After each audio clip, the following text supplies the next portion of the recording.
190만이 모인 데모가 대한민국 역사뿐만 아니라 전 세계 역사상 없습니다, 여러분. 알고 계세요?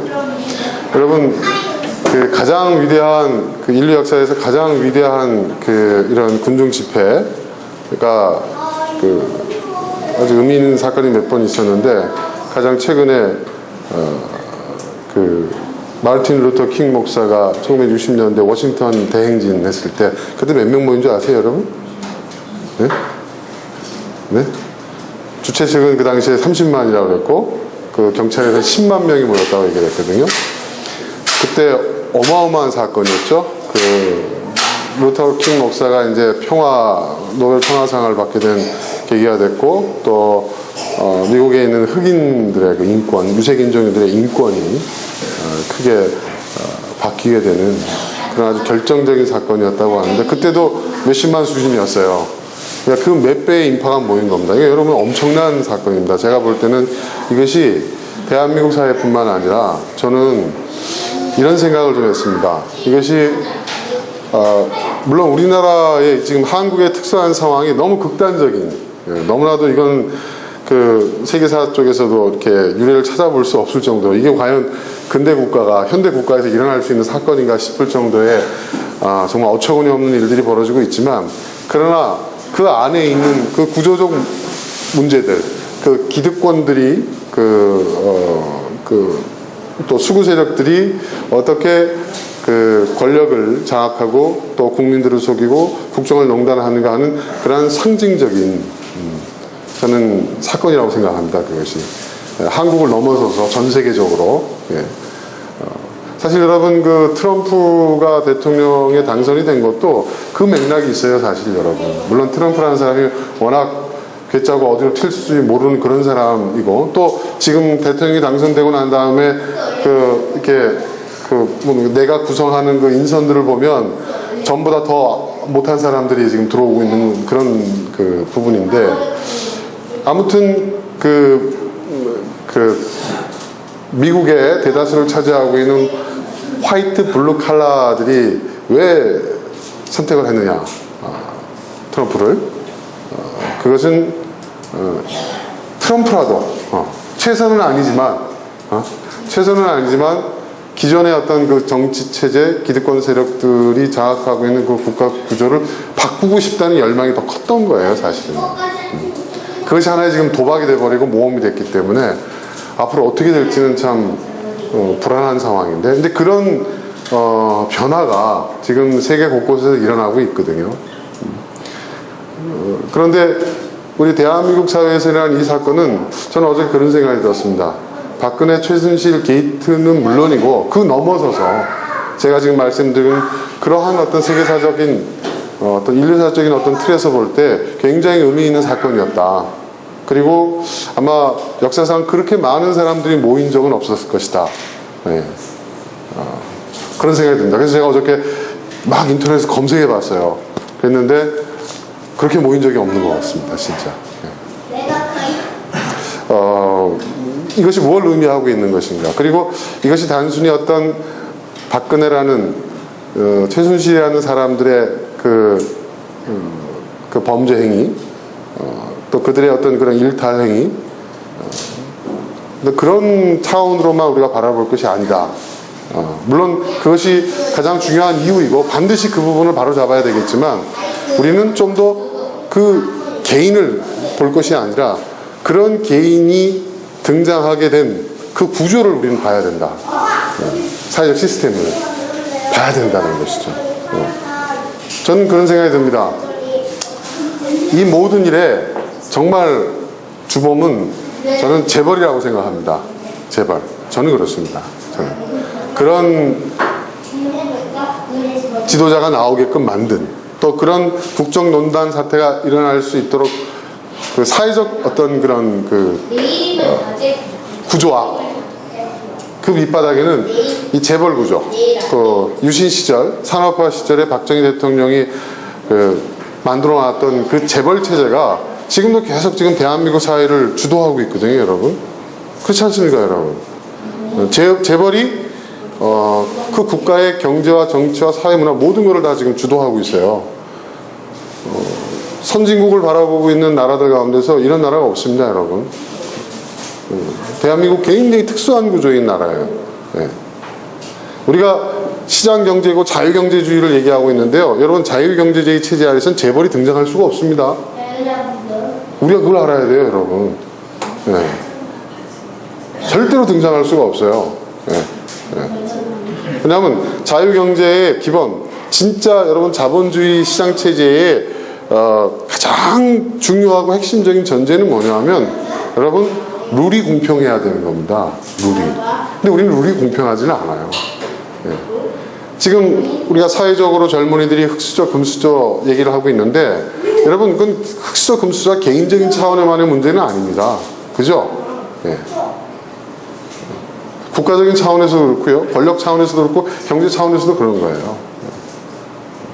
우리나라의 재벌들을 여러분 잘 봐야 된다. 지금 하고 있는 일이, 지금 벌어진 일이 박정희 그 군사정권 시절에 있었던, 유신 시절에 있었던 그 일들이 그대로 이루어지고 있는 거예요. 그렇게 재벌이 된 사람들이에요. 그죠? 거기에 익숙했던 사람들이에요. 박근혜는 박정희 아들로서 그걸 배워서 지금 똑같은 걸 하고 있는 거고요. 그 재벌 2세, 3세들은 자기 아버지, 할아버지가 한 것을 그대로 배우고 똑같이 하고 있는 거란 말이에요. 이들이 이 나라를 이끌어가고 있는 사람들이에요.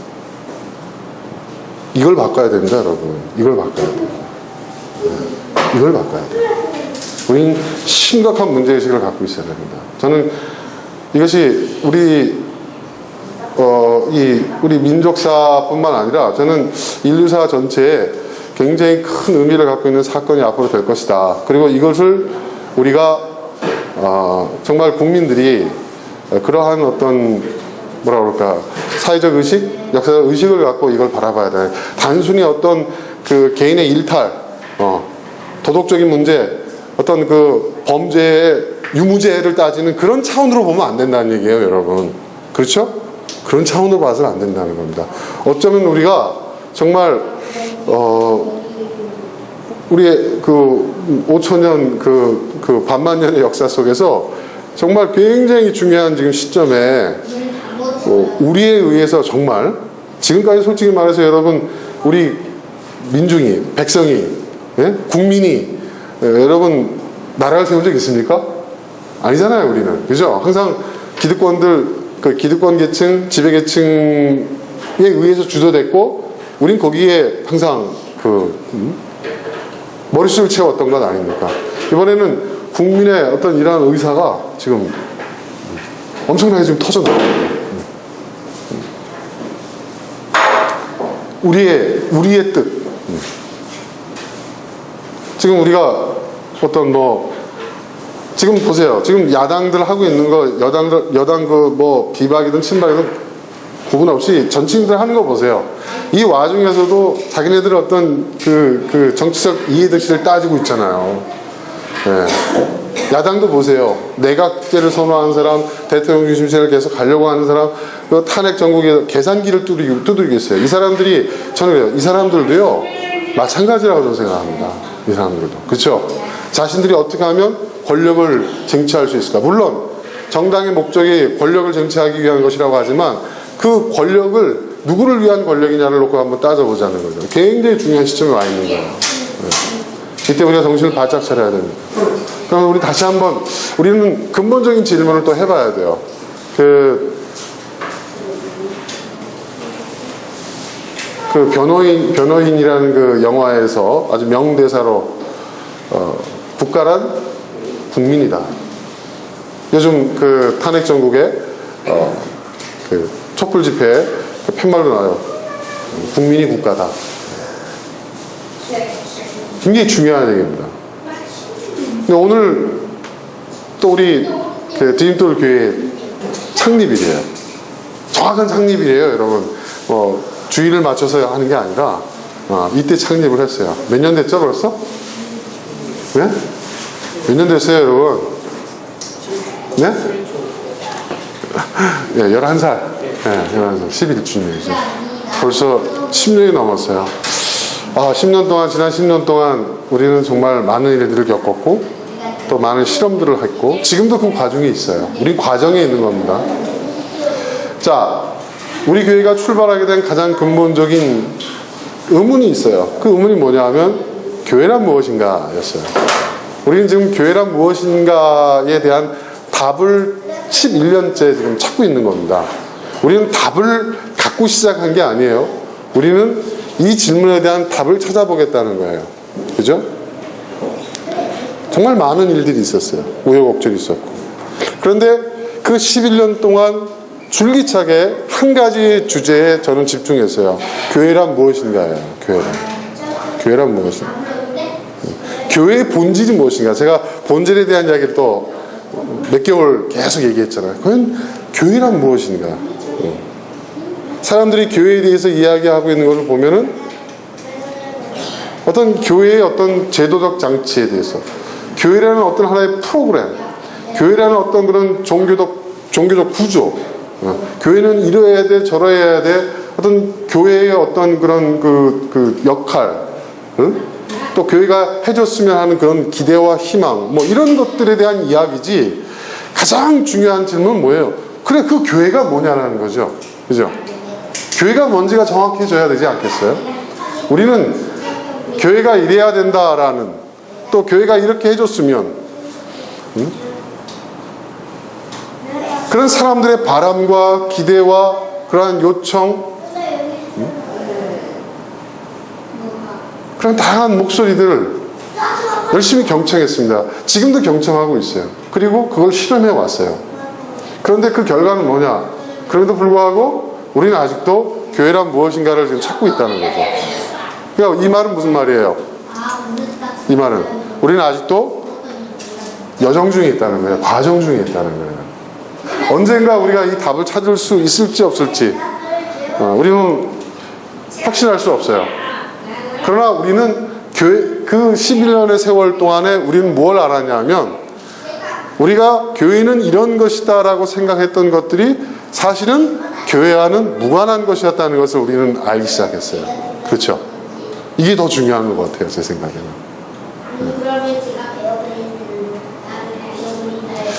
자, 지금 우리 대한민국 사회가 던지는 가장 중요한 질문 중에 하나가 뭐냐면, 국가가 무엇이냐라는 거예요. 국가는 국민이다 라는 자각이 이제, 예전에는 헌법에 나와 있는 어떤 선언적인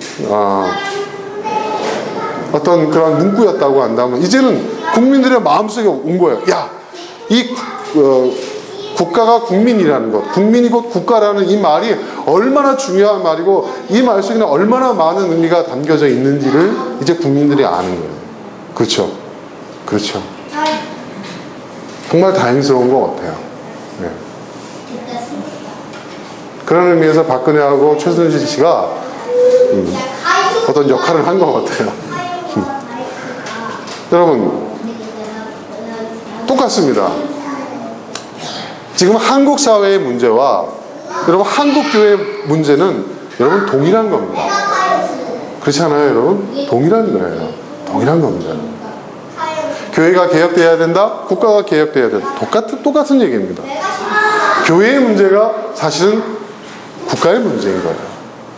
지금 여러분, 많은 사람들이 국가를 생각할 때 국가는 국민이다, 국민이고 국가다라는 이러한 자각이 우리 대한민국 국민들에게 이제 큰 공감대를 형성하고, 거기에 대한 이해와 인식을 가지고 우리는 그것을 갖게 되어서 우리는 지금 행동에 나서고 있는데,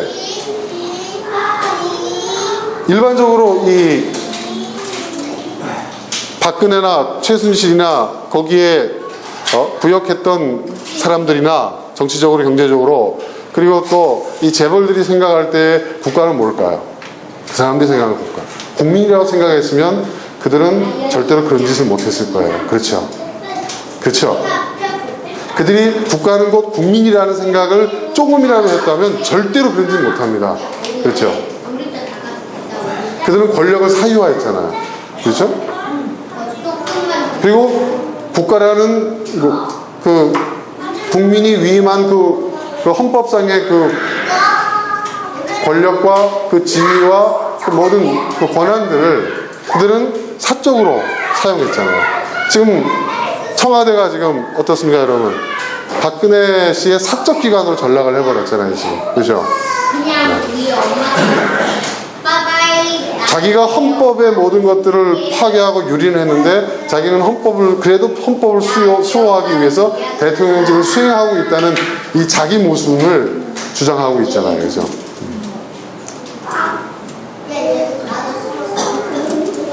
그래도 다행스럽게도 이제 국가가 곧 국민이 곧 국가라는 걸 알게 되는 거예요. 여러분, 민주주의를 선택한 것도 누가 선택한 겁니까?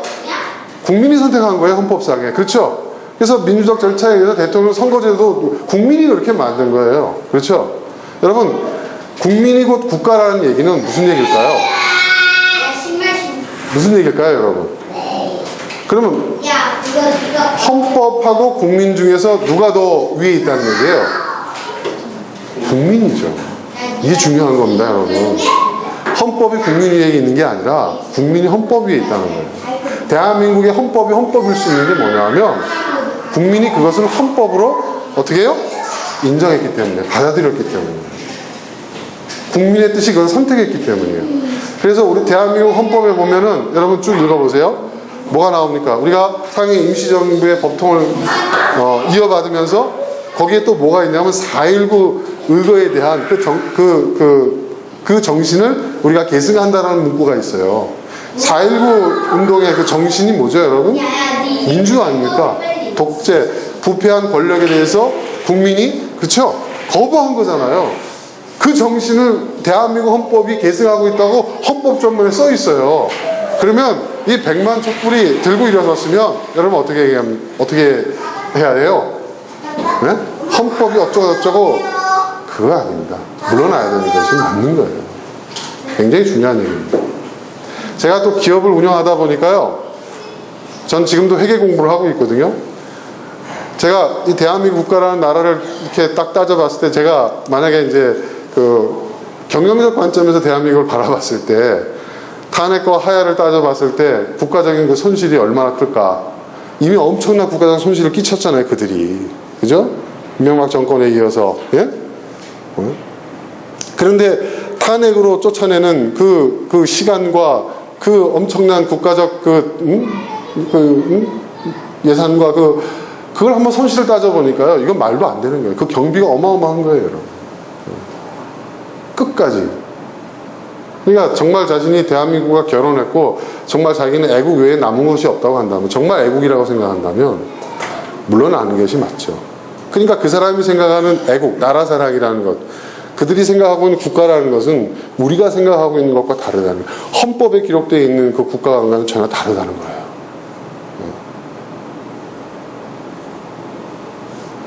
똑같은 문제입니다. 여러분, 교회는 뭘까요? 교회도 그렇잖아요. 지금 목회자가 교회를 사유화하고 있어요. 그렇죠? 그렇지 않습니까? 모든 교회가 지금 문제라는 것이 결국 목사의 문제 아니에요. 그죠? 목사 개인의 문제 아닙니까? 솔직히 말해서. 그 체제, 예? 사유화하고 있잖아요. 예? 그리고 세습도 해요. 그렇죠? 예. 지금 뭐 왕정 시대. 그러니까 세습하면 욕 먹으니까 어떻게 해요? 뭐 쓰리 쿠션 세습합니다. 이게 무슨 얘기인지 아십니까? 여러분, 교회 세계가 아들들을 돌려가면서 세습을 하는 거예요. 돌려가면서. 예. 큰 교회 목사, ABC 큰 교회가, 야, A교회 목사 아들은 C교회를 가고, C교회 목사 아들은 B교회 가고, B교회 목사 아들은 A로 가라. 그렇게 합니다, 여러분.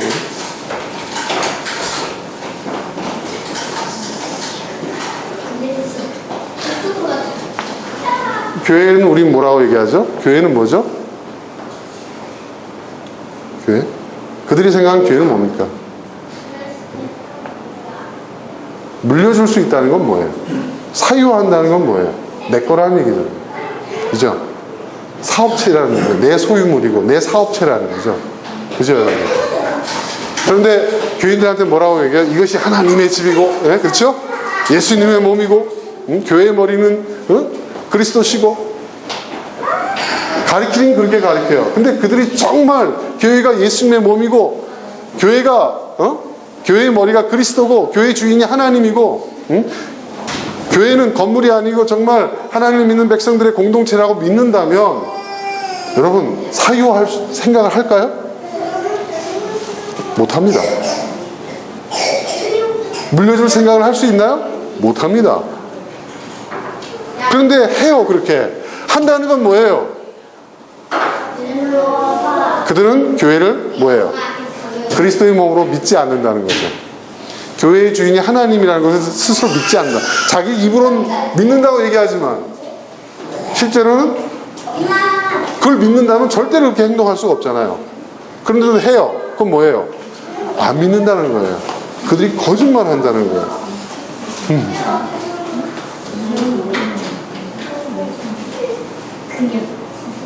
똑같은 거예요, 여러분. 그렇죠? 똑같은 겁니다. 네. 똑같은 겁니다. 자, 우리 디딤돌교회가 11년 전에 시작을 했어요. 우리는 교회란 무엇인가를 고민하는 그런 공동체를 시작을 했습니다. 자, 그러면 11년까지의 세월을 오면서 저와 여러분이 이제 이 시점에 교회란 무엇인가를 한번 정리를 하고, 이것이 정답일 수는 없겠죠. 그죠? 우리는 답을 찾고 있으니까. 만들어가는 과정 속에 있으니까. 답을 만들어가는 과정 속에 있으니까. 그러면 지금 11년 동안에 많은 일들을 겪고, 많은 시행착오와 많은 실험과 그 우여곡절 속에서 11년을 맞이한, 창립 11년을 맞이한 우리 디딤돌 교회에서 말하는 교회란 무엇인가야? 우리가 얘기하고 있는 교회는 어떤 것인가를 이 시간에 한번 정리를 해보려고 합니다. 자, 우리는 성경을 믿는 사람들이에요. 성경에 보면 교회란 무엇인가에 대해서 성경 말씀이 이야기하고 있는 부분이 있어요. 가장 먼저 나온 곳이 어딜까요? 여러분, 구약 성경에는 교회란 말이 없습니다. 없죠? 없어요, 여러분. 여러분, 구약 성경에 교회가 있어요? 교회란 말이 있어요? 없습니다. 네, 없어요. 그러면 구약에 뭐가 있어요, 여러분? 구약에 뭐가 있죠? 성전이 있죠, 성전. 그런데 그 성전이 교회입니까? 한국 교회는 구약의 성전을 교회와 동일시를 많이 했어요. 그렇죠? 그래서 제사장이 목회자고 뭐 이딴 소리를 하고 했잖아요. 근데 그거는요, 정말 세계사의 웃음거리가, 교회사의 웃음거리가 될 수 있는 얘기입니다. 이 교회의 출발점은 뭐예요? 성전을 무너뜨리고, 그렇죠? 예수님이 교회를 세우셨잖아요. 그죠? 성전을 거부한 거예요. 구약을 신약으로 대체한 거예요, 여러분. 그렇죠? 구약의 전통은 다 끝난 거예요. 그렇죠? 구약의 전통을 계속 계승한다면 우리는 어떻게 돼야 돼요? 다 유대교인이 돼야죠. 지금도 구약의 전승을 따르고 있는 유대교의 전통을 따라가야죠. 그걸 폐하셨어요. 율법을 폐하셨어요.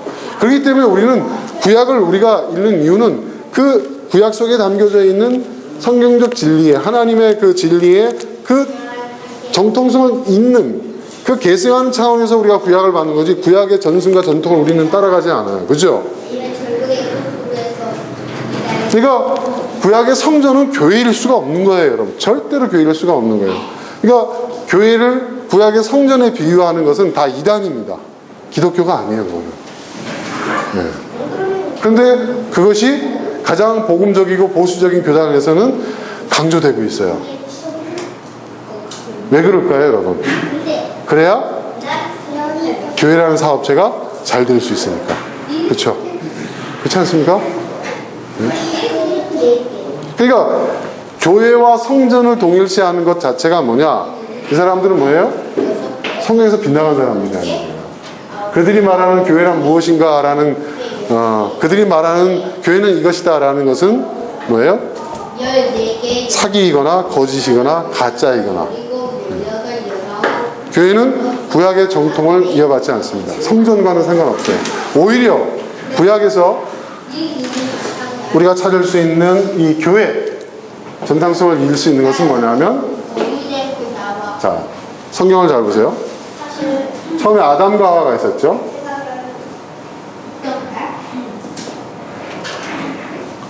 그 다음에 누가 있죠? 여기서 아벨하고 가인이 태어났어요. 근데 아벨은 어떻게 됐어요? 살해당했죠. 자, 가인은 어떻게 됐어요? 가인. 네? 그렇죠. 가인의 후손이 누구예요? 네? 네? 가인의 후예. 대표적으로 얘기를 하죠. 가인의 후예. 노아가 있었고, 그죠? 다 이걸 열거할 수는 없으니까 중요한 상황을 얘기합시다. 그 다음에 노아에서 누가 있어요? 셈, 함, 야벳이 있었죠. 노아에. 그죠? 근데 하여튼 그 계보에서 쭉 내려오다가 노아 다음 누굽니까? 가장 그냥 건너뛰읍시다. 그냥 아브라함이 있어요. 아무튼. 네. 노아의 후손이죠, 아브라함도. 네. 저기 셋. 네. 그러니까 그 아들이니까 노아의 후손이잖아요. 자, 뭐야? 응? 자, 아브라함이고 그 다음에 누가 나와요? 여기서 야곱이 나오고 야곱의 12아들이 어떻게 돼요? 이스라엘. 그죠? 이렇게 되죠? 자, 보세요. 이게 지금 성경에서 지금 뭘 얘기하고 있는 걸까요? 네? 성경에서 얘기하는데. 여러분, 성경에서 얘기하고 있는 성경에서 얘기하고 있는 어떤 혈통적 구원, 구속론을 얘기하는 걸까요? 선민사상. 지금도 이스라엘 유대인들이 주장하고 있는 선민사상. 여러분, 선민사상의 핵심이 뭔지 아세요? 선민사상? 이 핵심은 뭐냐면요. 순혈주의예요. 순혈주의. 순혈주의 아시죠, 여러분? 이건 또 결국 뭐예요? 민족주의잖아요. 민족주의. 그죠? 그렇지 않습니까? 네? 지금 성경이 아담으로부터 시작해가지고 아브라함을 거쳐서 야곱에서 이스라엘이 그리고 또 이스라엘에서 또 이스라엘이 다 남는 것도 아니고 어떻게 돼요? 여기서 이제 남는 건 뭐예요? 유다 지파와 유대인이죠, 이게. 그죠? 베냐민 지파 합쳐서 유대인이잖아요. 유다 지파, 베냐민 지파 합쳐서. 자, 이러한 어떤 혈통, 하나님의 구원과 구속의 역사가 이 혈통적인 선민사상이랑 딴 게 아닙니다. 이거예요, 여러분. 네. 네. 그러니까 어떻게 해야 돼요? 이방인들이, 유대인이 아닌 사람이 구원을 받으려면 제일 먼저 뭘 해야 되죠? 유대인으로 개종을 해야 돼요. 성경이 개종해야 된다고 나오잖아요, 유대인. 그러면 유대인으로 개종한다는 게 뭐예요, 여러분? 무슨 말이에요? 그 시대는 재정일치 사회죠. 재정일치 사회에서 종교를 바꾼다는 건 뭐예요? 국적을 바꾸는 거예요. 그죠? 귀화하는 거예요. 그죠? 한국 사람이 미국 가가지고 미국을 귀화하고 미국 시민권 따는 거랑 똑같은 거예요. 그러니까 유대인으로 귀화를, 그러니까 유대인으로 태어나지 못했으면 그건 참 안타까운 일인데 그래도 구원을 받으려면 유대인으로 먼저 귀화를 해야 된다. 그래야 구원받는다라는 것이 지금도 유대교가 가리키는 거예요. 이해되셨어요, 여러분? 무슨 말인지? 자, 그러면 하나님의 구원의 역사가 이렇게 여러분 민족주의, 순혈주의 이런 선민사상에 특정되는 거라고 한다면 여러분 우리는 어떻게 해야 되죠? 어떻게 해야 돼요? 전부 다 유대인으로 귀화해야 돼요, 여러분. 이해되시죠? 그죠? 그런데 이게 맞아요? 이게 아니에요. 이게 구약의 전통이에요. 그리고 이 전통을 지키기 위해서 선민사상을 지켜내기 위해서 순혈주의를 지키기 위해서 민족주의를 지키기 위해서 유대인들이 율법을 만든 거란 말이에요. 그죠? 자신들의 혈통을 보존하기 위해서 순혈을 지키기 위해서. 네.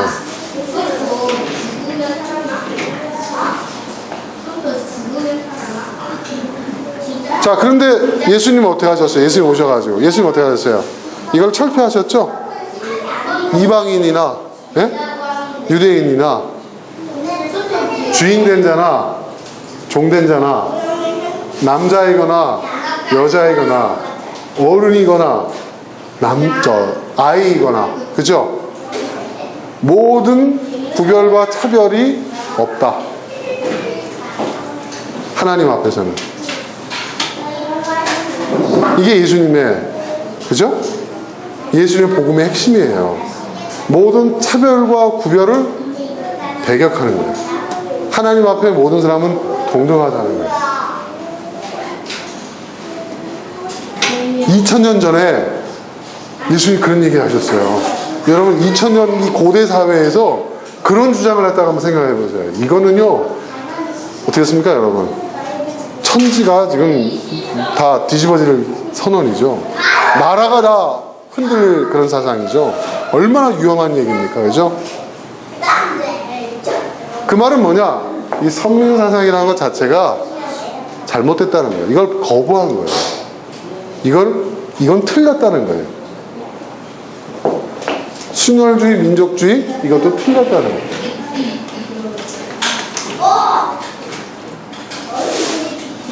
여러분, 사회 동포 사상이란 말 들어보셨어요?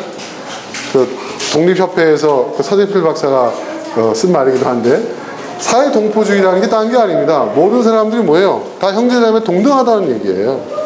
네. 모두가 다 형제자매의 사랑으로 우리가 동등한 사람들이다. 동등한 인격체다. 예수님이 그렇게 말씀하신 거예요. 네. 구원에 구분은 없다. 참 놀라운 얘기입니다. 네. 엄청난 얘기죠. 자, 그러니까 여러분, 이러한 어떤 혈통, 어떤 선민 사상에 근거한 공동체이겠어요? 교회가? 예수님 말씀하시는 교회가? 성전은 뭐예요? 성전은 뭐예요? 유대교의 정점이에요. 유대교라는 종교 체제의 그 꼭대기, 그 정점이 뭐냐? 성전이에요. 근데 예수님이 뭐라고 하셨어요? 나는 성전을 허물러 왔다 말씀하셨어요. 율법의 뭐예요? 율법의 화신이에요, 이 성전은. 그래서 성전은 곧 하나님의 집이에요. 성전 이퀄 곧 하나님이에요. 그런데 예수님은 이거를 거부하셨어요. 이걸 허물라고 하셨어요. 율법을 폐하라고 하셨어요. 그리고 예수님은 어떻게 해요?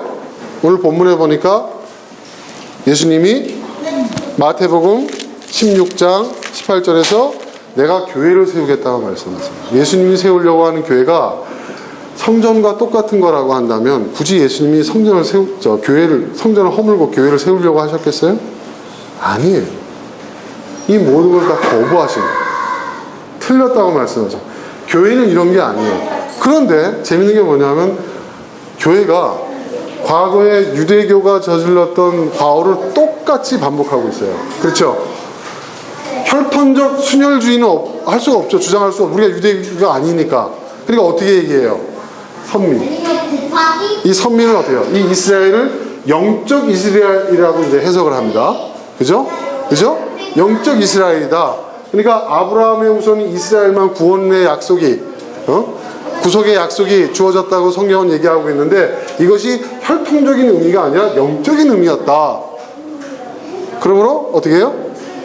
예수 믿고 교회 받고 세례 받은 사람이, 교회 다니고 세례 받는 사람만이 하나님이 선택받은 사람이고 그 사람들만 구원받는 사람이고 그런 사람들이 바로 그런 사람들의 모임이 교회고 이것이 새로운 영적 이스라엘이다 라고 주장하는 게 오늘날 한국 교회가 주장하는 바예요. 그렇죠 여러분? 맞죠?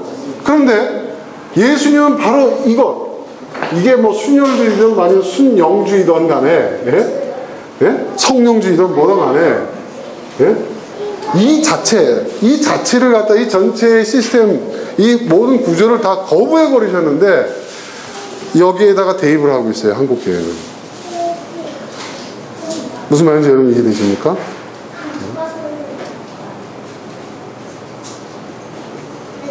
그러니까 한국 교회가 얘기하는 교회는 어쩌면 예수님이 의도하셨던 교회가 아닐지도 모릅니다. 맞죠, 내 말? 제 말 맞죠? 맞지 않습니까, 여러분? 그들은 교회라고 부르고 있지만 사실은 성전을 의도하고 있는 걸 수도 있어요. 그렇죠? 지금 우리나라의 그 위정자들이 국가 얘기하고 있지만 국민이 주인 국가가 아니라 자기들이 정권을 쥐고 자신들이 기득권을 유지하고 자신들이 모든 것을 쥐락펴락할 수 있는 최순실의 꿈이 이루어지는 나라?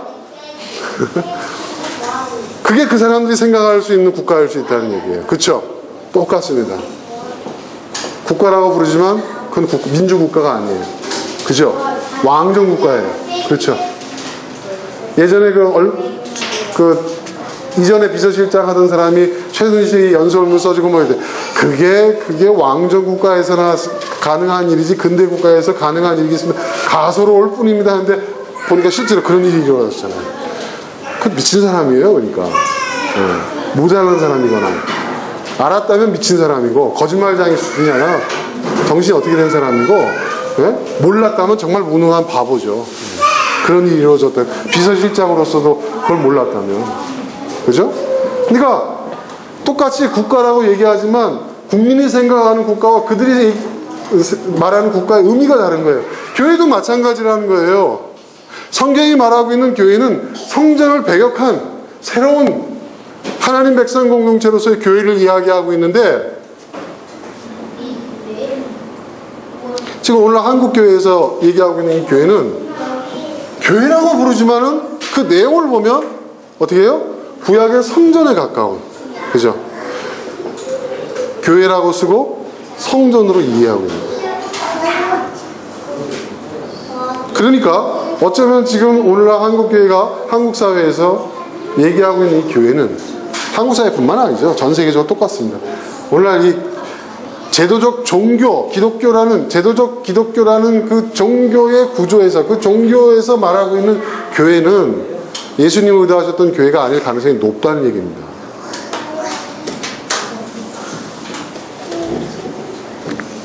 저는 그래서 제도적 종교로서, 제도적 기독교로서의 이 교회에 대해서 근본적인 의무를 제기했던 거예요. 그럼 교회는 뭘까? 예수님이 의도하셨던 교회는 뭘까?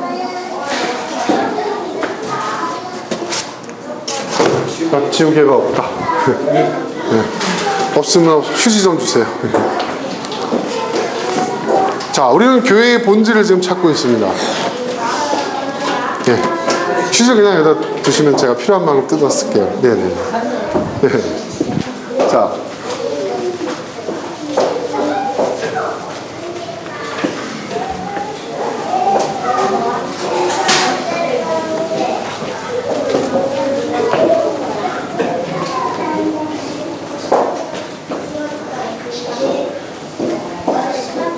자, 그럼 교회는 뭘까? 우리는 성경을 믿는 사람들이니까 성경으로 돌아가서 여러분 보십시오. 자, 예수님께서 말씀하신 이 교회에 대한 이야기, 예수님이 친히 내가 내 교회를 세우리라 이렇게 말씀하셨단 말이에요. 여러분 마태복음 16장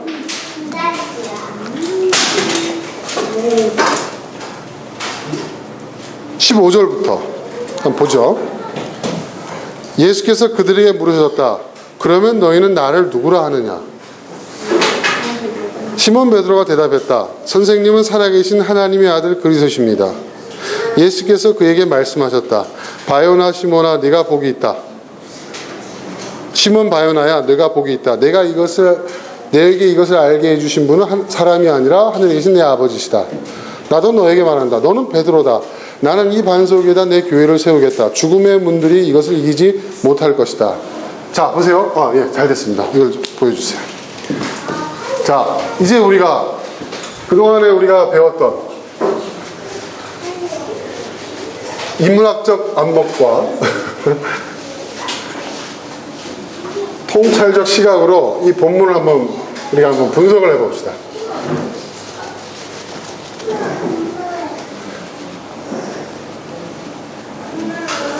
자, 중요한 것이 먼저 한번 봅시다. 여러분, 예수님이 이렇게 말씀하셨어요. 나도 너에게 말한다. 베드로가 예수님 던진 질문에 답을 했으니까요. 너는 베드로다. 그리스어로 보면, 헬라어로 보면 페트로스예요. 페트로스는 그 고유명사, 이름을 의미하는 거예요. 그러니까 원래 이름은 베드로가 아니라는 거죠. 여러분, 시몬 바요나예요. 네. 시몬 바요나. 네. 예수님이 베드로라는 이름을 붙여줘요. 베드로. 나는 이 반석 위에, 이 반석은 페트라예요. 페트로스거든요. 페트라. 이거는 진짜 반석, 이 큰 바위를 의미하는 거예요. 큰 바위. 기초석을 의미하는 겁니다. 큰 건물을 짓는, 그 건물을 짓는 그 기초석이 되는 거거든요. 이 페트라는 이 반석, 이 단어가. 그러니까 뭐냐면 너는 이제부터 기초석이야. 그러니까 그 얘기 말하자면 우리나라 옛날에 우리 선조들이 했던 것처럼 새로운 이름을 붙여주는 거예요. 네. 뭐 호를 붙여준다고 할까? 별칭을 붙여주는 거죠. 너의 본래 이름은 시몬 바요나지만 내가 너에게 지금부터 너에게 반석이라는 새로운 이름을 줄게. 그리고 이 반석 위에, 그래서 이 반석 위에다가 내 교회를 세우겠다 이렇게 얘기를 합니다. 자, 여러분 중요한 얘기입니다 이게. 왜냐하면 여기서 개신교하고 카톨릭이 갈라지는 거예요. 자, 그래서 이 본문에 의해서 카톨릭에서는요 1대 교황이 베드로라고 얘기합니다. 그죠? 베드로. 네. 너는 베드로다. 나는 이 반석 위에, 베드로 위에 교회를 세우겠다고 했어요. 그럼 교회의 출발점이 누구예요? 베드로예요. 교황이에요.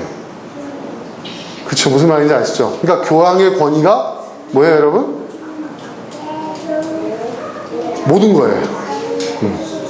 교황은 뭐예요? 군주예요, 여러분. 그래서 교황이라고 하잖아요.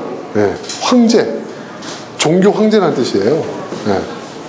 그러니까 교황은 어떻게 해요? 무오해야 돼. 교황은 무오하다. 오류가 없다. 왜? 하나님의, 예수님의 대리자이기 때문에. 이해되세요, 여러분? 그런데 우리 개신교는 이렇게 이해 안 해요.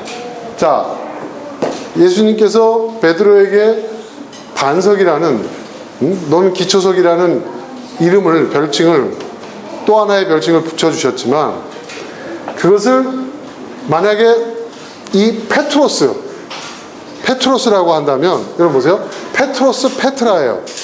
그러면 내가 이 반석 위에, 내가 베드로 너 위에 교회를 세우겠다고 한다면 뭐라고 얘기해야 돼요? 페트라가 아니라 페트로스가 돼야 되죠. 무슨 뜻인지 이해됩니까, 여러분? 이해되시죠? 네. 이거는 페트로스예요. 고유명사. 이건 페트라예요. 예수님이 베드로 너 위에다가 교회를 세우겠다. 네가 1대 교황이다 하면 이 반석이라고 하지 않고 페트로스라고 쓰셔야 돼요. 그렇죠? 페트로스라고 말씀하셔야 되고 성경 그렇게 기록해야 돼요. 근데 성경은 그렇게 기록하고 있지 않아요. 페트로스와 페트라를 구분하고 있어요. 이건 뭐예요? 베드로 위에 교회를 세우셨다는 얘기가 아니라는 거예요. 제 말 틀려요, 맞아요? 여기에 덜커덕 문제가 생기니까 카톨릭에서는요, 여러분 한동안 카톨릭에서는 원어 성경을 못 보게 했어요. 지금도 카톨릭에서 강조하는 것은 예수님이 당시에 기록되어졌고 쓰여졌던 헬라어, 그리스어의 그 원전을 보게 하지 않고 라틴어를 봐요. 라틴어는 고유명사와 일반 명사의 구분이 없어요. 어미 변화가. 그러니까 라틴어 성경으로 보면 어떻게 돼요? 베드로가 되는 거예요. 이해되세요, 여러분? 그러니까 그들이 성경 번역을 하는 것을 갖다가 그렇게 반대한 이유가 거기 있었던 거예요. 성경 번역도 라틴어 역도 여러 가지가 있는데 특별히 라틴어 불가타역을 보면은 베드로예요. 그러니까 그 성경으로 보면 어떻게 돼요? 정말 베드로 위에 세운 거예요. 네. 왜? 어미 변화가 구분이 없어요. 고유명사와 일반 명사예요. 모르셨죠, 여러분? 그러니까 여러분 개신교하고 카톨릭의 이 차이는요, 이 단어 하나 해석을 어떻게 하냐에 따라서 이렇게 달라진 거예요. 이거 모를까요? 카톨릭에서? 알죠. 알아요. 근데 이걸 인정하면 어떻게 될까요, 여러분? 어떻게 됩니까? 어떻게 되겠어요? 네. 1000년을 이어져 내려온 카톨릭이 근본적인 뿌리가 흔들리는 거예요. 그래서 그들은 뭐라고 얘기해요? 뭐라고 얘기합니까?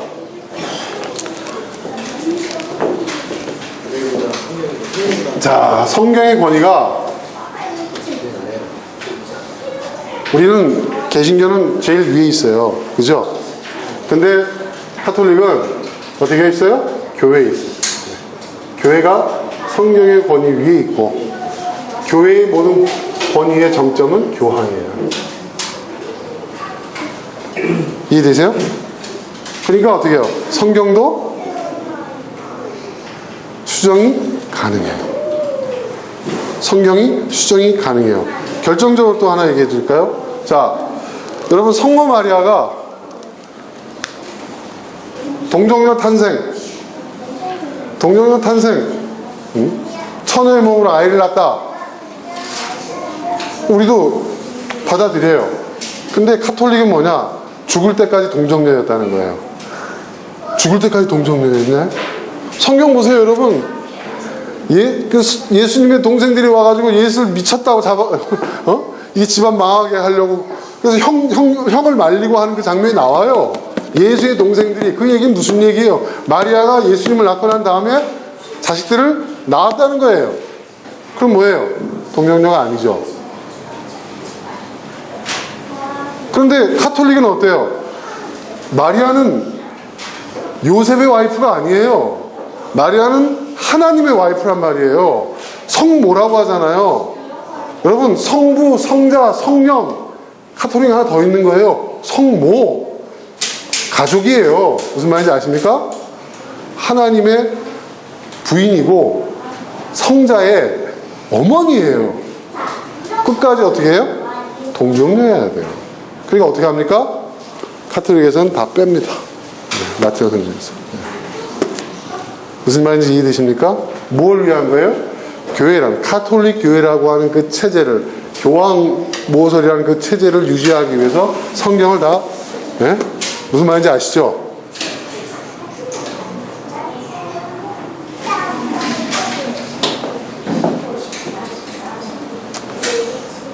그러니까 제 말은 뭐냐? 그러면 이 반석은 뭐냐? 그럼 예수님이 내가 이 반석 위에다 세우시겠다고 말씀하신 이 반석은 뭘까? 반석이라고 해서 우리가 생각할 때 어떤 큰 바위, 반석 위에 뭐 세운 교회, 뭐 찬송가도 있잖아요? 그럼 반석? 그게 아닙니다, 여러분. 이 반석이라는 것은 건물, 아까 얘기한 건물을 세우는 기초석이에요.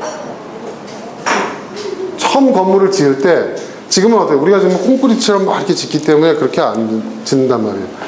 그 예수님이 사시던 그 팔레스타인 지역에서 집을 지을 때 어떻게 짓냐면요. 기초석이 제일 중요해요. 어떤 기초석을, 큰 기초석을 갖다 놓고 그 기초석을, 왜냐하면 이 건물을 지을 때 벽돌을 쌓아서 짓는데 그 모든 그 벽돌의 그 무게와 그 하중을 견뎌낼 수 있는 가장 단단하고 튼튼한 기초석을 좋은 걸 써야 되는 거거든요. 기초석이 중요해요.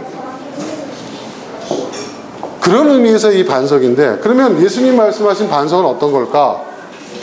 이제 개신교 얘기를 하겠습니다. 개신교는 바로 베드로의 신앙 고백이다. 이 대목이다.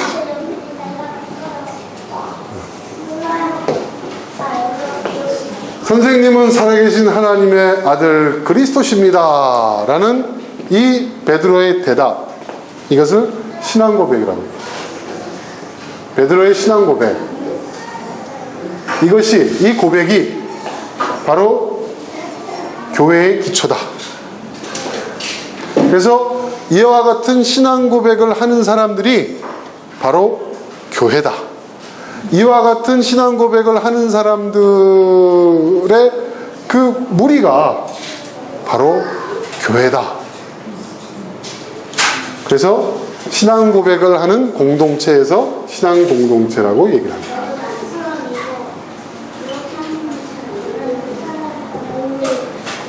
이해되시죠, 여러분? 무슨 말인지. 솔직히 카톨릭보다는 좀 객관적으로 봐도 그럴듯하지 않습니까? 훨씬 더? 그렇죠? 훨씬 더, 그죠? 문맥에 맞고, 그렇죠? 논리적이고, 그렇죠? 그렇지 않습니까, 여러분? 그래서 우리는 교회로 신앙 공동체다. 예수님을, 선생님이라는 건 뭐예요? 그러니까 이건 지금 우리 개정 개혁판에 나와 있는 거고, 우리 한국 교회가 아주 떠받들고 있는 개혁판 성경에 보면 어떻게 주는 그리스도시요 살아계신 하나님의 아들이십니다. 아주 마음에 들어하죠. 그 신앙 고백을 하는 사람들, 그 신앙 고백을 하는 사람들이 바로 그러니까 예수 믿는 사람이 교회다, 이 얘기예요. 무슨 말인지 아시겠죠? 예수 믿는 사람들이 교회다. 교회다. 저도 신앙공동체라는 표를 종종 쓰기 때문에 이 말이 틀렸다고 보지는 않습니다. 그런데 제가 11년을 이제 우리 디딤돌 교회와 함께 교회란 무엇인가를 고민해 오면서 저는 이거보다 좀 더 근본적인 것을 발견하게 됐어요. 중요한 것은 이겁니다. 자, 가장 중요한 것은 이겁니다. 여러분 보세요. 예수께서 그들에게 물으셨어요. 그리고 시몬 베드로가 대답을 했어요. 그리고 그 대답에 대해서 예수님이 또 말씀하세요. 그죠? 대화란 말이에요. 주고받는 대화. 자, 예수님이 뭐라고 물으셨느냐? 이게 이제 우리가 이거 문장을 분석하는 겁니다. 문학적인 분석, 인문학적 분석이에요, 이게. 자, 예수님은 그들이라는 것은 베드로 한 사람이 아니에요. 제자들 전체. 12제자뿐만 아니라 그 당시 예수님을 따른 수많은 사람들이 있었어요. 자, 이 말이 있기 전에 어떤 상황이었죠? 예수님 사람들이 당신을 가리켜서 어떤 사람은 엘리야라고 하고 어떤 사람은 그렇죠. 그 얘기 하잖아요. 당신을 이렇게 떠받들고 따르는 사람이 많습니다. 그 얘기잖아요. 당신 유명해졌습니다. 응? 자, 그렇게 얘기하고 있는 그 사람들에게 예수님 말씀하세요. 그러면 너희는 나를 누구라고 하느냐라고 질문하십니다. 이 질문의 의미를 한번 생각해 봅시다. 죽었던, 순교당했던 침례 요한이 살아왔다. 더러는 엘리야라고 하고 더러는 예레미야라고 합니다. 예언자 중에 한 사람이라고 합니다. 그걸 막 자랑 삼아서 얘기해요. 당신이 그렇게 칭송을 받고 있습니다. 그런데 예수님이 그래? 그러면 너희는 나를 누구라고 하느냐? 이렇게 물어보는 거예요. 굉장히 중요한 질문입니다. 이 질문의 의미가 뭘까요, 여러분? 너희는 나를 누구라 하느냐? 자, 너희들은 나를 스승이라고 하고 따르고 있는데, 나를 주님이라고 부르고 추종하고 있는데, 어떤 사람은 나를 가리켜서 죽은 침례 요한이 살아왔다 그러고, 어떤 사람은 엘리야라고, 예레미야라고 하고, 구약의 선지자 가운데 한 사람이라고 얘기를 하고 있는데, 정작 나를 따르는 너희는 내가 누군 줄 알고 따르느냐는 얘기예요. 그쵸? 그쵸, 여러분? 내가 누구냐? 너희에게 있어서 나는 누구냐? 라는 얘기예요. 너희에게 있어서 나는 누구냐라는 거예요. 그러니까 여러분, 굉장히 중요한 얘기입니다. 예수님을 따르더라도, 이거 뭐죠? 뭐가 막 떨어졌어요? 펜에서 떨어지나요? 그건가요? 맞습니까? 네? 그거 맞아요? 아닌 것 같은데? 이 펜에서 떨어지는 건 아니겠죠? 네. 펜에서 떨어지는 것 같아요? 그럼 바꿔야지. 직원들이 나중에 고생하니까 이걸 또. 펜에서 떨어지는 거 맞나 보다. 네. 자, 이제 파란색을 많이 썼으니 빨간색을 쓸게요. 자, 여러분,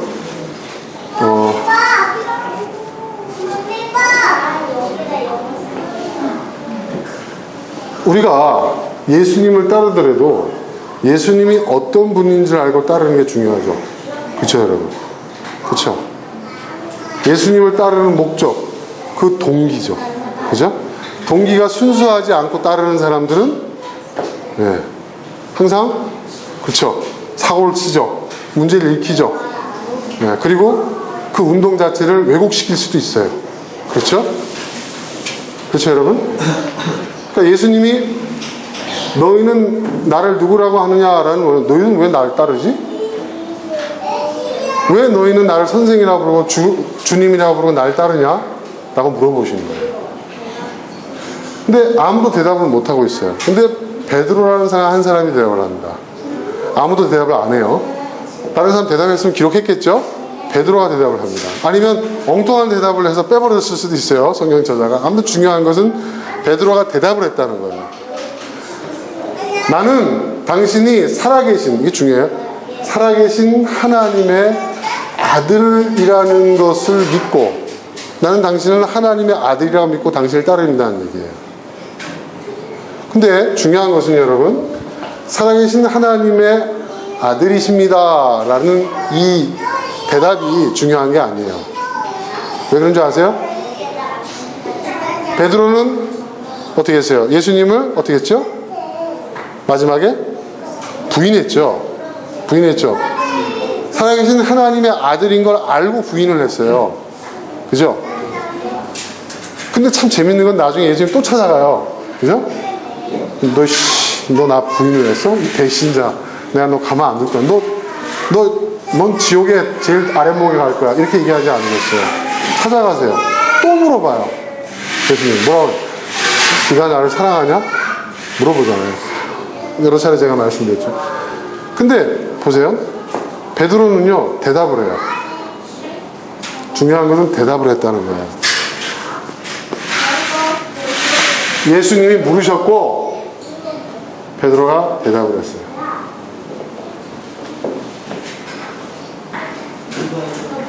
17절의 내용, 이것도 뭐 칭찬이죠. 근데 이 내용 자체가 중요한 건 아니에요. 뭐 이것을 알게 하신 분은 하늘에 계신 나의 아버지시다. 이게 뭐냐면 여기에 특별한 의미를 부여하는 사람들이 많아요. 그러니까 이런 영적인 지식, 어떤 영적인 신앙적 깨달음은 성령께서 감동을 주셔야, 하나님이 깨닫게 해주셔야만 깨닫지 일반 사람은 못 깨달아, 이런 얘기를 합니다. 그 말은 무슨 말이에요? 선민사상에, 그죠? 선민사상에 아직도 벗어나지 못한 거예요. 그 관점에서 얘기하는 거예요. 제가 공부를 해보니까요, 이건 뭐냐면 기특한 대답을 한 제자에게 선생님이 칭찬을 할 때 쓰던 유대인들의 관용적 표현이에요. 이게 지금도 유대 학교에서요, 학생이 답을 얘기하거나 아주 기특한 대답을 하잖아요. 그럼 선생님이 그것을 알게 한 분은 내가 아니고 하나님이야. 너 자신도 아니고 가르치는 선생님도 하나님이야 라고 얘기하는데, 이게 뭐냐면 유대인이 관습적으로 학생들한테 칭찬할 때 쓰는 표현이라는 거예요. 그러니까 이 말은 뭐예요, 여러분? 특별한 의미가 없어요. 대답 잘했다는 얘기예요. 그렇죠, 여러분? 여기 의미를 두면 안 돼. 이걸 모르는 사람들이 뭐 어쩌고 저쩌고 계시가 어쩌고 뭐 이상한 무슨 얘기를 하고 있는데 공부를 안 했다는 그 티를 내는 거죠. 중요한 것은 이거죠. 자, 그럼 예수님이 말씀하신 이 반석은 뭘까요? 이 답이 반석일까요? 베드로가 예수님의 질문에 베드로가 대답을 했다는 것이 반석일까요? 여러분, 선생님은 살아계신 하나님의 아들 그리스도십니다. 맨날 뭐 신앙 고백을 해도 어떻게 해요? 베드로는 예수님 배반하고 도망가기도 하고 그렇잖아요. 그죠? 그죠? 그리고 항상 나서다가 예수님한테 책망을 제일 많이 듣는 사람이 누굽니까? 베드로예요, 베드로. 베드로 보세요. 성경 복음서를 보세요, 여러분. 가장 책망을 많이 듣는 사람이 누군지 아세요? 베드로예요. 베드로 항상 설쳐요. 네. 그죠? 로마 군병이 막 잡으러 오는데 어떻게 해요? 네? 그냥 저것들을 그냥 칼을 막 휘두르는 사람도 베드로. 그래서 예수님한테 책망을 받고 이들 가운데 누가 나를 배신할 거다 하니까 어떤 놈입니까? 설치고. 예, 그죠? 그러니까 보면은 항상 이렇게 그래요, 오버예요. 예. 근데 베드로가 잘하는 게 있어요. 자, 그들에게 물으셨는데 베드로만 대답을 했어요. 시몬 베드로가 대답을 했다는 거죠. 시몬 베드로가. 그죠? 중요한 것은요, 살아계신 하나님의 아들 그리스도십니다라는 이 고백도 중요하지만 여기에 더 근본적인, 이 문맥 전체를 봤을 때 더 근본적인 것이 있어요. 그게 뭔지 아세요?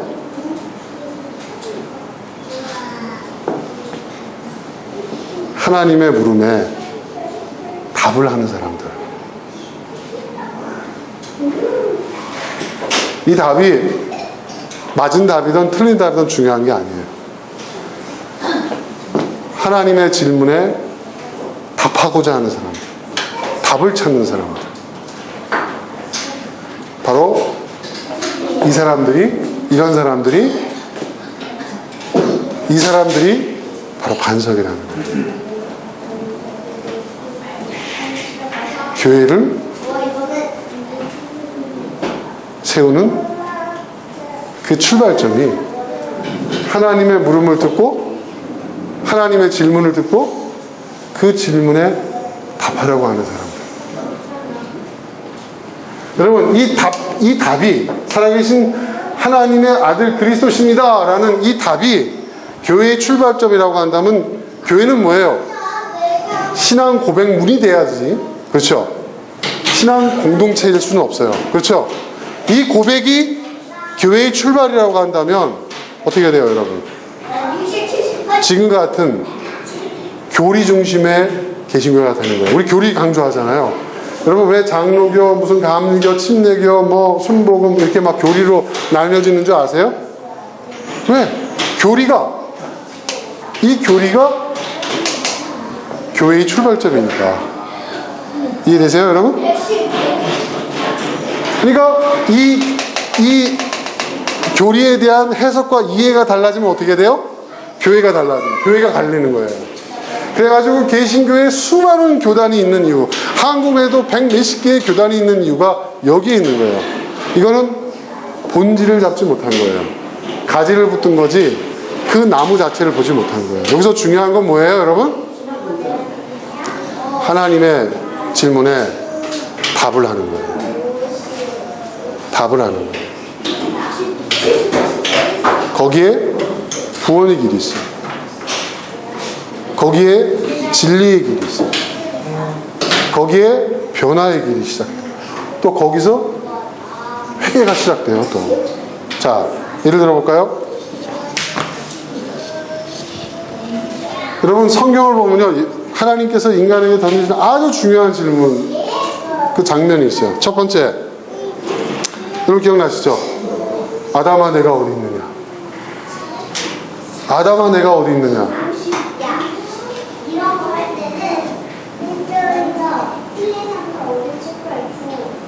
아담이 거기에 답을 했다는 사실이 중요합니다, 여러분. 그 답이 잘못되었어도. 그렇죠? 여러분, 하와라는 그 이름이 여자를 뜻하잖아요.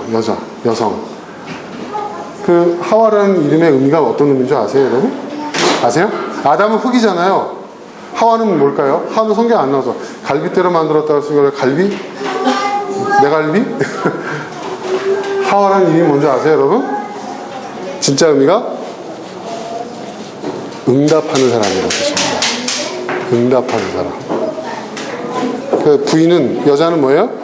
남편의 부름에 응답하는 사람이 부인이고, 자식의 부름에 응답하는 사람이 어머니고. 그렇죠, 여러분? 부름에 응답하는 사람이, 그게 하와예요, 이름이. 처음 아셨어요?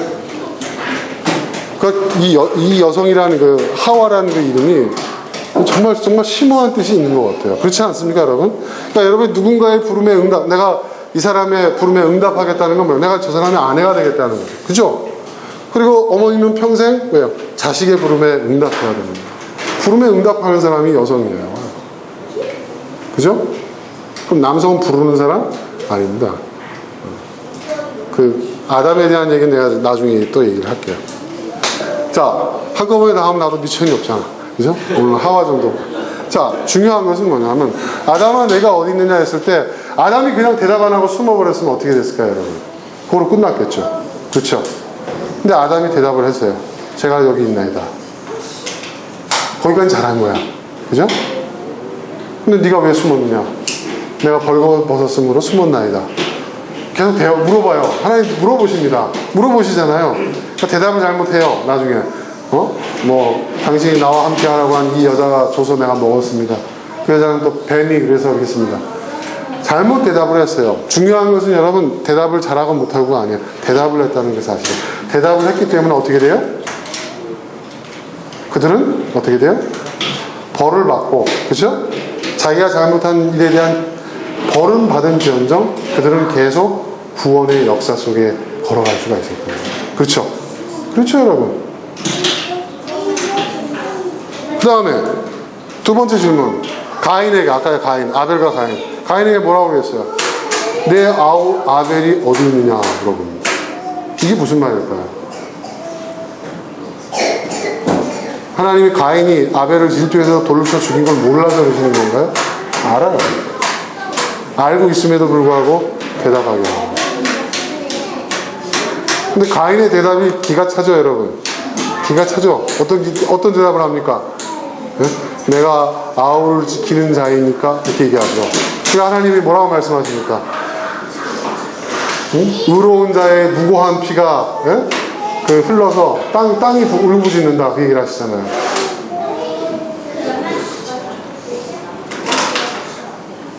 질문을 하시고 답을 하고 질문을 하고 그럼 나중에 가인이 어떻게 합니까? 내 죄가 중하여서, 그렇죠? 내가 살 수가 없습니다. 그러니까 어떻게 합니까? 내가 가인 너에게 표를 주리니 너를 해하는 자를 내가 더 벌할 것이다. 뭐예요? 구원이잖아요. 구원. 그죠? 인간이 잘못했어도 하나님의 질문에 답을 했을 때, 그죠? 그가 구원받을 수 있고 그의 회개가 시작되었고 그의 변화가 가능했고, 그렇죠? 예수님이 신약에 넘어와서 너희는 나를 누구라 하느냐, 엘리야로 말하든 뭐 예레미야로 얘기하든 침례 요한이라고 얘기하든 뭐 하나님의 아들, 이게 중요한 게 아니에요. 거기에 대답하는 거예요. 바울도 마찬가지죠. 사울아 사울아 어찌하여 네가 나를 핍박하느냐. 누구십니까? 나는 네가 핍박하는 예수다. 교회를 박해하러 가는데, 그죠?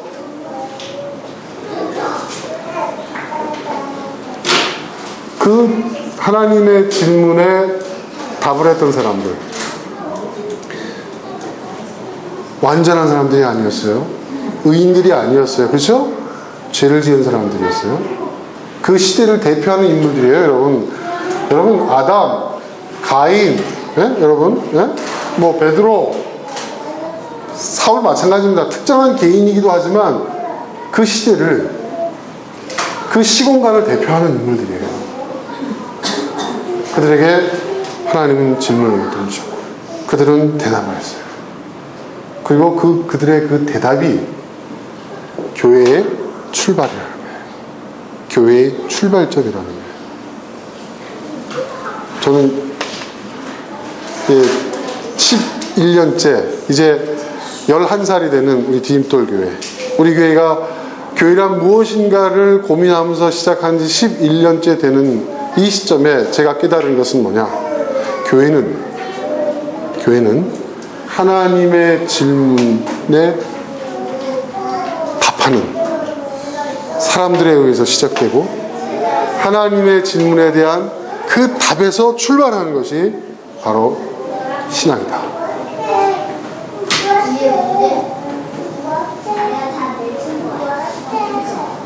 하나님의 이 질문, 그럼 하나님 어떻게 질문하세요? 하나님 저한테 아무 질문도 안 하셨는데요? 베드로는 하나님 대면에서 질문했고, 아담도, 가인도, 뭐 심지어 바울 같은 경우 환상에 나타나셔서 질문하셨는데 우리에겐 그런 경험이 없는데, 그렇습니까, 여러분? 하나님 지금도 우리에게 질문하고 계시죠. 질문하고 계시죠. 하나님의 질문, 우리 주님의 질문. 저는 어저께 서울 광화문 광장에서 시청역까지, 아니 뭐 남대문 종로까지 에워쌌던 그 수많은 그 인파, 그들은 이 시대적 상황 속에서 하나님의 질문을 들은 거예요. 그렇죠? 이 대한민국 2016년 11월 이 박근혜, 최순실 게이트 이 사건을 통해서 대한민국 사회를 향하여서 묻고 계시는 그 하나님의 질문을, 그 물음을 들은 사람들, 그리고 그 물음에 답하고자 했던 사람들, 저는 그들을 보는 순간 저들이 교회고 저들이 하나님의 사람들이구나 라는 생각을 했습니다. 제도적 종교의 틀 안에만 있어야 신앙 공동체의 일원이 될 수 있는 게 아닙니다. 제도적 교회라는 이 구조 안에만 있어야 구원이 보장되고 그들이 하나님의 자녀고 우리의 형제 자매요 그들의 교회의 구성원이 되는 것이 아닙니다. 오히려 교회 안에 있는 사람들이, 당시에 유대인들이 그랬던 것처럼, 그 당시에 바리새인들, 사두개인들이 그랬던 것처럼 성전 안에 있음에도 불구하고 예수님의 질문을 듣지 못했던 사람들, 들어도 침묵했던 사람들,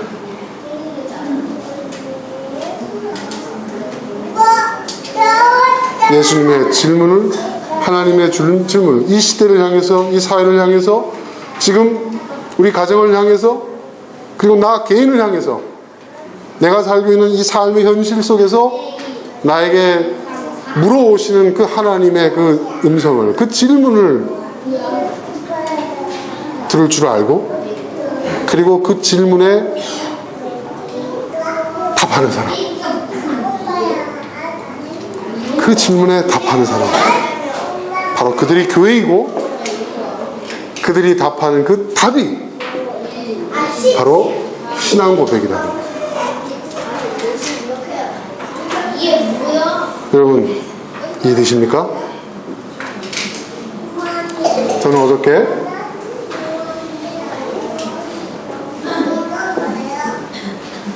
희망을 가졌습니다. 희망을 가졌습니다.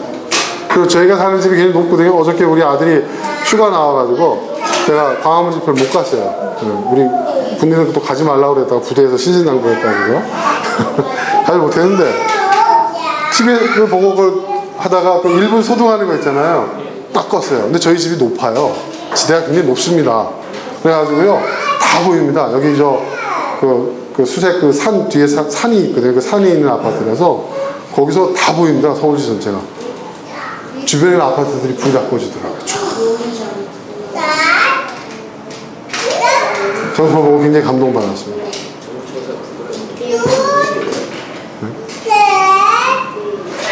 저는 이 시대를 향해서 말씀하신, 질문하시는 하나님의 음성을 듣고 있는 사람들이 이렇게 많구나. 그리고 그 질문에, 그 물음에 답하는 사람들이 이렇게 많구나. 대한민국 사회는 희망이 있다. 그런 생각을 했습니다. 자, 여러분, 하나님 지금도 우리에게 물어오십니다. 무엇을 물어오실까요? 지금도 묻고 계십니다. 그 물음을 듣고 그 물음에 답하는 사람이 되십시오. 그런 여러분이 하나님의 백성이고 우리 주님이 세우시려고 하는 교회이고, 그리고 그것이 바로 여러분의 신앙 고백입니다. 주는 그리스도시요 살아계신 하나님의 아들이십니다라는 이 대답도 중요하지만, 이 대답의 내용도 중요하지만, 이거보다 더 중요한 것은 그런 대답을 한다는 그 자체가 더 중요하다는 거예요. 그런 질문을 들을 줄 안다는 것이 더 중요한 것입니다. 저는 우리 디딤돌 교회가, 그리고 우리 디딤돌 교회가 언제까지 이게 전속이 될 수 있을지 모르겠습니다. 영원한 교회는 없잖아요. 그렇죠, 여러분? 인류 역사에 영원한 교회 없습니다. 예루살렘 교회도 없어졌습니다. 우리가 언제 문을 닫게 될지 모르겠지만, 은혜가 안 됩니까? 아니, 사실입니다. 제가 영원히 살 수 없지 않습니까? 여러분 마찬가지고 언젠가 문을 닫을 수 있습니다. 근데 중요한 것은 뭐냐면, 디딤돌 교회라는 이 교회 자체가 중요한 것도 아닙니다.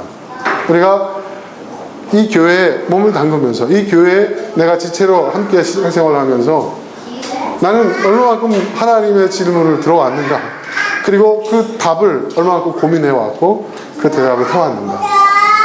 우리가 어디서 무엇을 하든지 하나님의 질문을 들을 줄 알고 그리고 그 질문에 답하는 사람이 된다고 한다면 그 사람이야말로 여러분 하나님이 기뻐하시는 자입니다.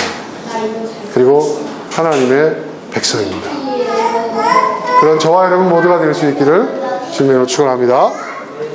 자, 이 시간 우리 함께 나눈 말씀을 놓고 기도하겠습니다. 오늘 교회란 무엇인가에 대해서